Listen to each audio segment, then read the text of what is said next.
Assalamualaikum. Bismillahirrahmanirrahim. Now we need to go and continue our chapter. Okay, let me make it as a slide presentation. Okay. Now it is 9.5. Branding, packaging, and labeling. Okay. So today we are going to focus only on branding. And that's lesson 9.5 part 2. We are going to cover packaging and labeling. Now, learning objective. Explain the uses and importance of branding, packaging, and labeling. When I say branding, I believe that all of you already must have specific brand in your mind. Okay, the brand that you like the most. Doesn't matter it is a shoe brand, handphone brand, or shirt brand. You already remember in your head. For example, you want to drink coffee or juice. You already have certain brand that you always buy. Okay, you always like. So why? Because that brand. And sometimes if you see that the logo of the brand anywhere, you will recognize them. Am I right?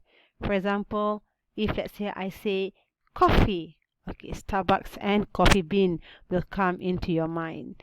If let's say I say shoes, it'll be like Puma, Adidas, Nike, something like that.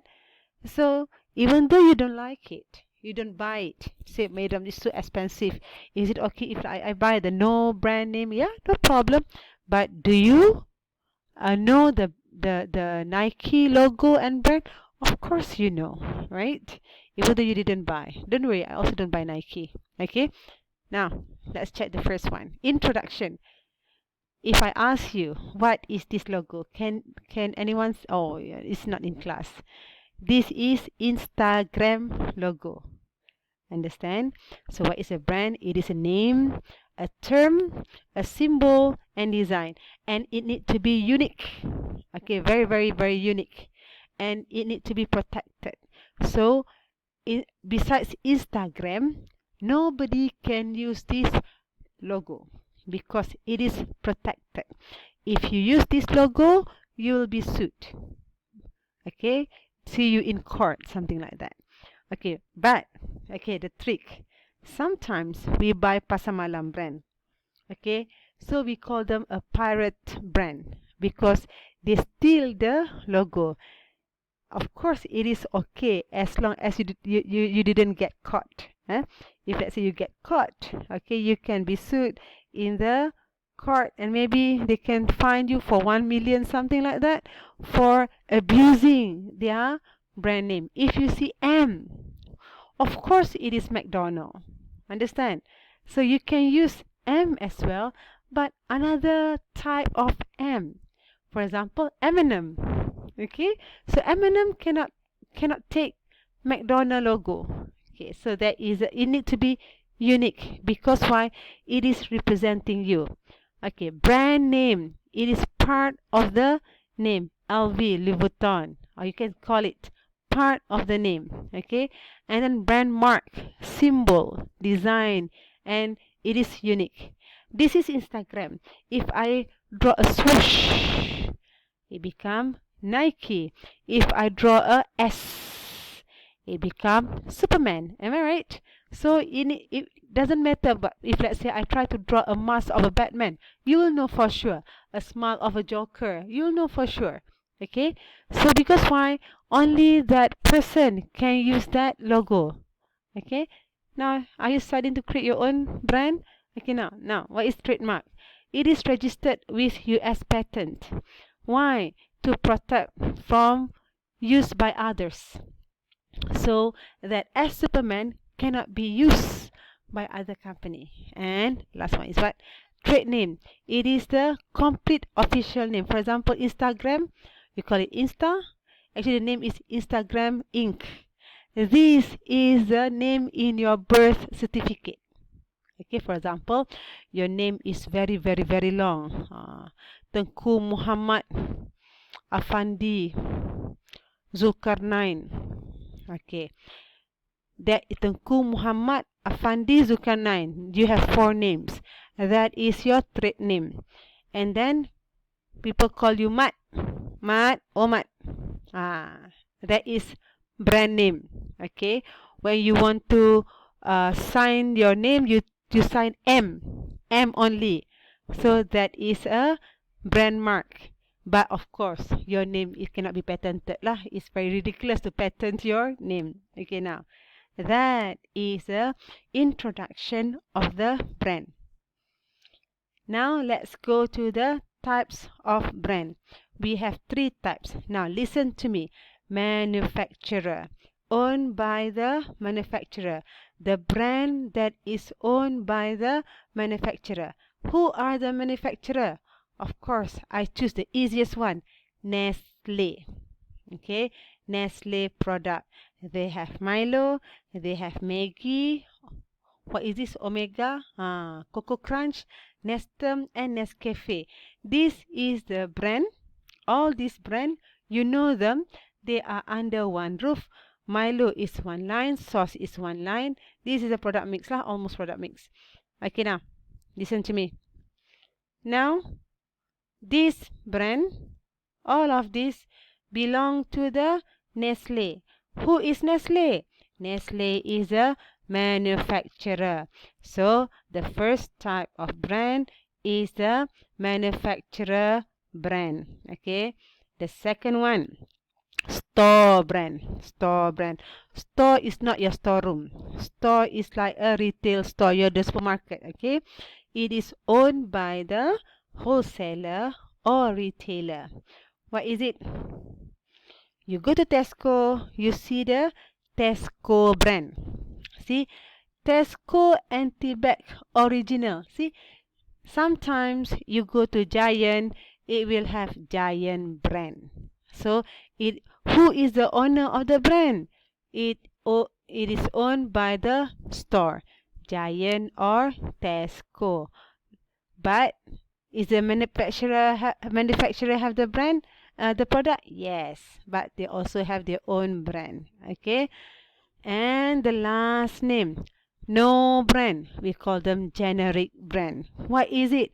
You go to buy kunyit is what? Turmeric, ginger.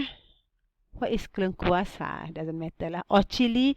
You go to the market or you go to pasar malam, pasar tani, farm market, fish market, I don't know what. There is no brand. You go to buy a fish, you say, oh, I want fish brand A. No such thing.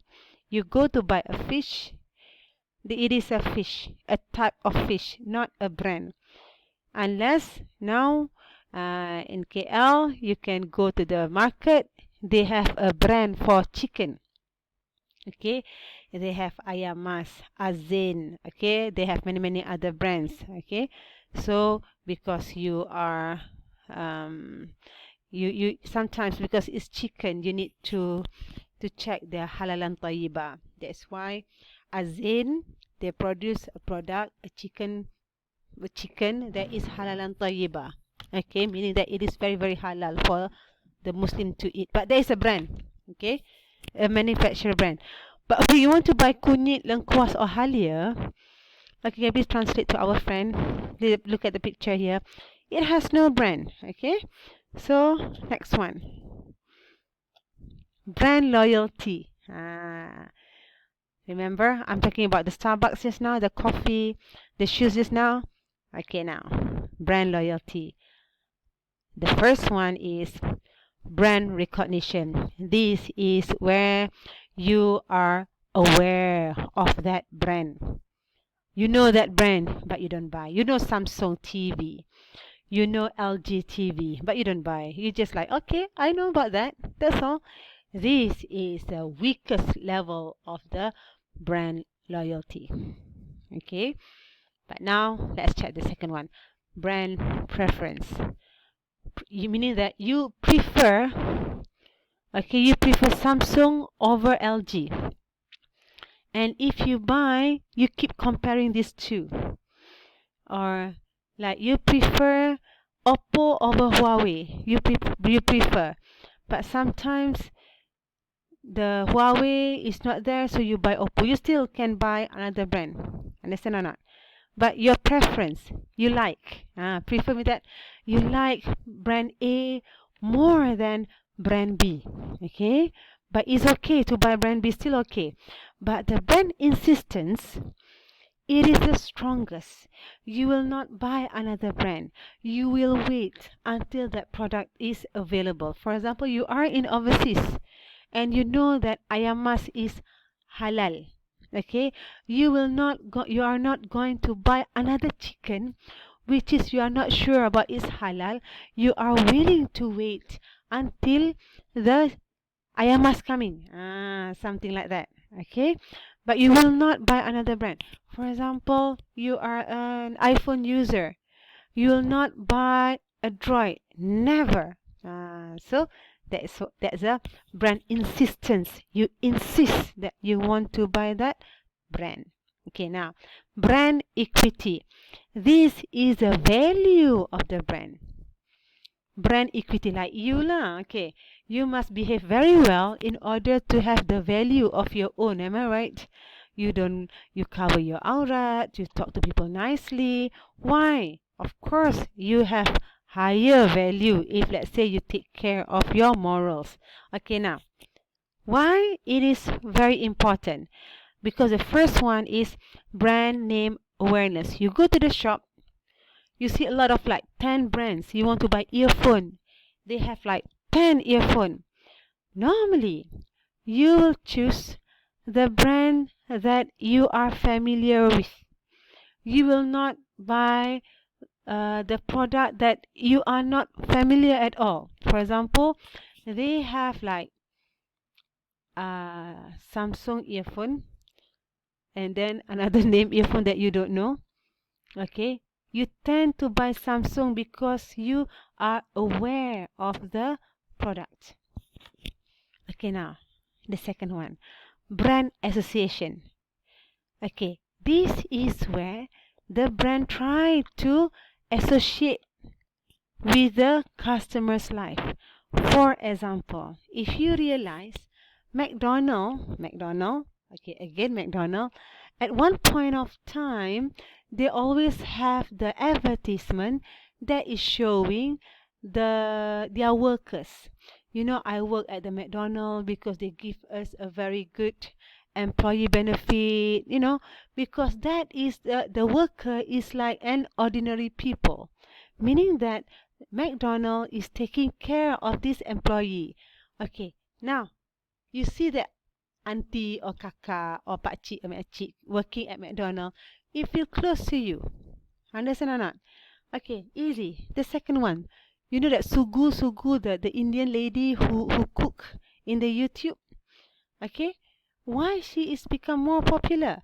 Because her kitchen, her wording, her style can be associated with majority of the Malaysian.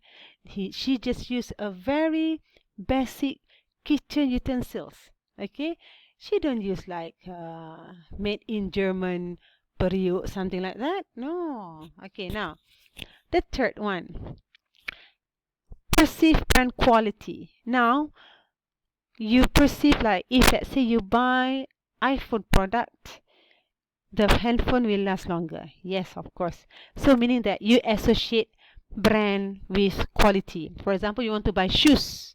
Okay, you buy expensive shoes with the brand name Nike, because why?